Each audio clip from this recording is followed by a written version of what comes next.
So hello guys, চলে এসছি আবার একটি নতুন মিনি ব্লগ নিয়ে। তো আজকে সকালে ব্রেকফাস্টটা ছিল ভাত, ডিম ভাজা আর আলু সিদ্ধ। তো কদিন ধরে ঠান্ডা লাগার কারণে ভাতই খাওয়া হচ্ছে।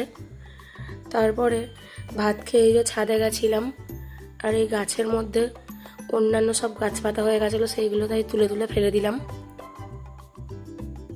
অনেকই হয়ে গেছিলো। তারপরে এই যে কতগুলো গোলাপ ফুল, সব কটা গোলাপ ফুলই ফুটে গেছে, আর এই ফুলগুলো অনেক দিন থাকে, ঝরেও না। তারপরে যে দুপুরে ছিল ভাত, লাল শাক, পটল। তো এখান থেকে আমার মা একটা পটল তুলে নিয়েছে। আর এই যে ছিল চিংড়ি মাছ, মানে চিংড়ি মাছের ঝোল।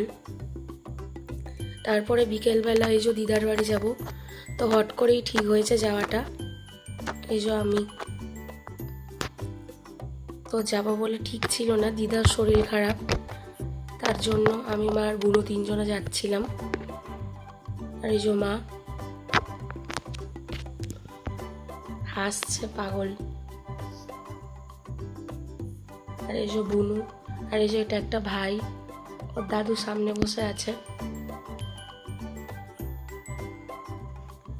তো সব জমিগুলোতে পুরো জল হয়ে গেছে কদিন বৃষ্টি হওয়ার কারণে। আর এই যে আমার বুনুরা ধৈর্য মানছে না কখন যাবে। তারপরে এই যে এই পুকুরটা এতই সুন্দর, সবসময় এর জল পরিষ্কার থাকে, কিন্তু আমি ভিডিওটা নিতে পারিনি পুরোটা, কেননা সামনে লরি দাঁড়িয়ে থাকে, এখানটা ফাঁকা থাকার কারণে। এই যে দিদার বাড়ি প্রায় চলেই এসছি।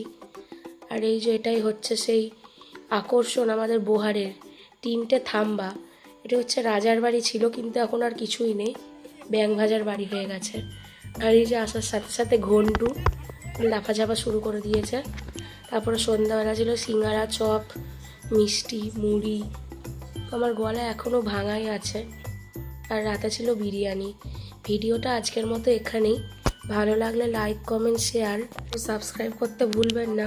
Tata, bye, good night.